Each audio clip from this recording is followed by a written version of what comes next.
Protests also getting underway in Egypt. People are beginning to gather in Tahrir Square following Friday prayers. Once again, they're calling for an end to military rule. And the slogan in the square is, "Wake up Tantawi, today is your last day." Field Marshal Tantawi heads the Supreme Military Council, which runs Egypt. But Egypt is increasingly divided, and there's also a growing movement of people who, in fact, support the Supreme Council of the Armed Forces. Jamal Elshayal is at one of their rallies in a Cairo suburb. Jamal, just tell us how the turnout is at the rally where you are.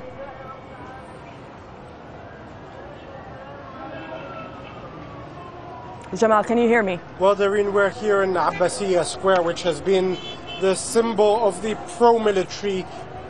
Yes, I can hear you.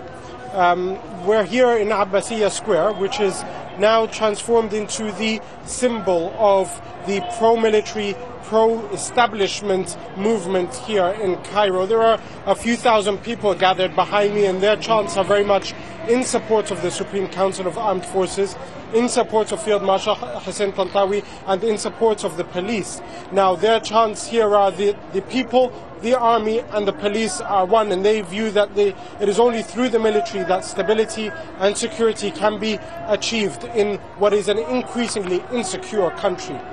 Jamal, we've seen at the anti-government rallies a heavy security presence, and in the past few days we've seen images of some of the security forces beating on women protesters. I don't imagine there's a heavy security presence at the pro-government rally where you are.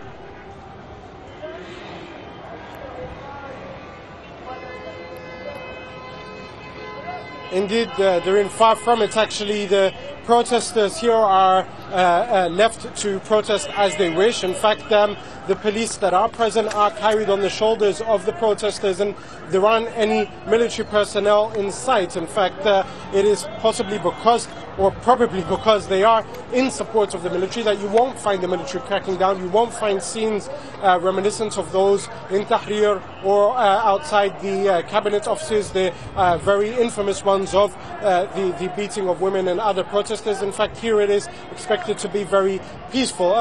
Having said that, the amount of people that are present obviously is traditionally less than those that are usually present on the other side of the capital, just a few kilometers down the road from here in Tahrir Square. And possibly that's because of the political makeup and backing of this protest. The fact that there aren't any major political groups backing this protest, none of the opposition, even the Muslim Brotherhood and the Salafist movements who have abstained from supporting Tahrir are not necessarily supporting this protest here. And actually the only political figures that are behind this, most of them are seen either as being old establishment or those who are maybe don't have the same street cred, if you will, for want of a better word, than those who are part of the revolutionary groups across the country they're in.